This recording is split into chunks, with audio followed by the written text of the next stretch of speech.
Probably the best part about trading card games is the deck building.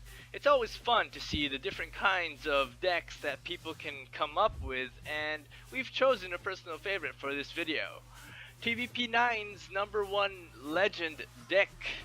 Hey everybody, what's up? It's Pachosaurus, and we're playing the Elder Scrolls Legends.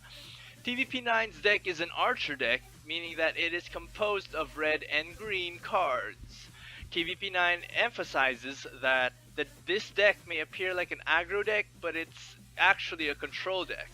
Now, just like any other custom-made deck out there, this one will cost quite a bit, but I've successfully managed to create a version of it that doesn't require too much purchasing.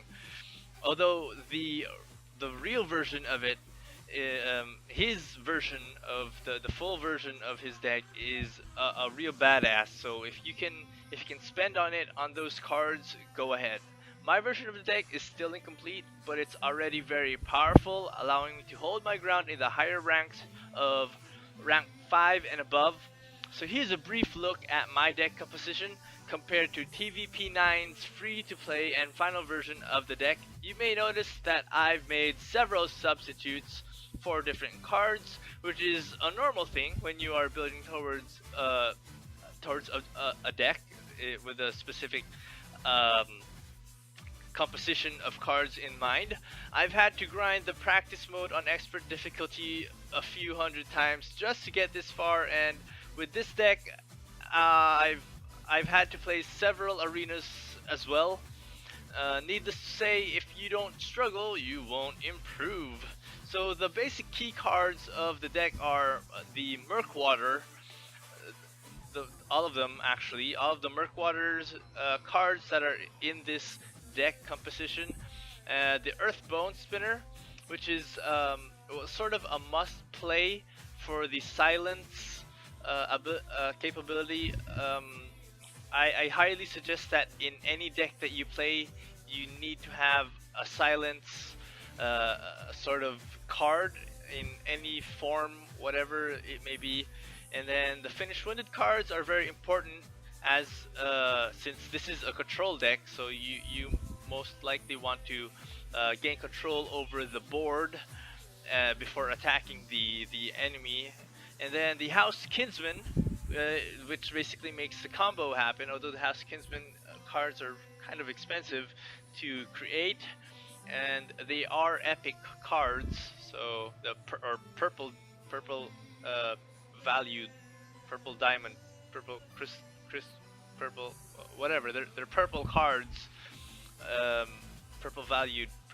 They're epic. Let's just call them epic. And of course, the combo Jarl and Soul Rest. I had to prioritize these cards first, as I was grinding to create cards from Soul Gems. And then secondary in importance are the Kinral Burglar.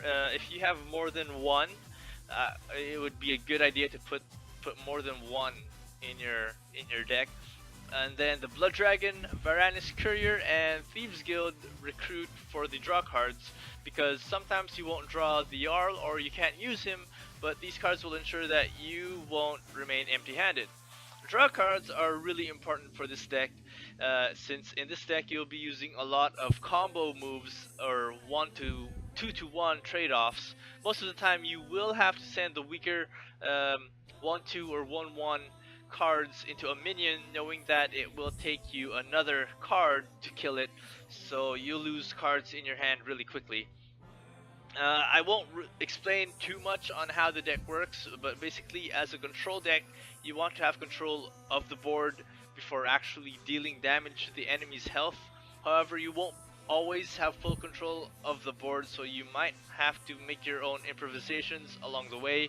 The Archer is pretty tough to play and does require a lot of planning and pre-planning, as well as reading the enemy's moves and counting how many removal cards your opponent has left. But this deck has very few weaknesses, and that's what makes this deck really nice. So that's about it for our featured deck. I'll leave the remainder of the video with this match I had, and I do need a bit of advice from the viewers. Would you guys actually like to watch videos of me playing matches and commenting on it as I play matches. I find that trading card games can be they can take a while and can be quite boring since there's a lot of internal thinking going on, and oftentimes people just play music to break the stagnant air while they think and make a move. But well, obviously Legends has a really nice background soundtrack,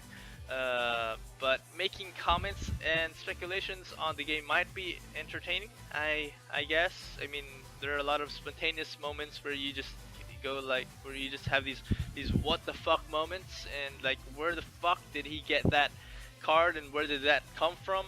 So yeah, let me know in the comments below what your thoughts are on this, and maybe I will regularly play games once a week of the Elder Scrolls Legends.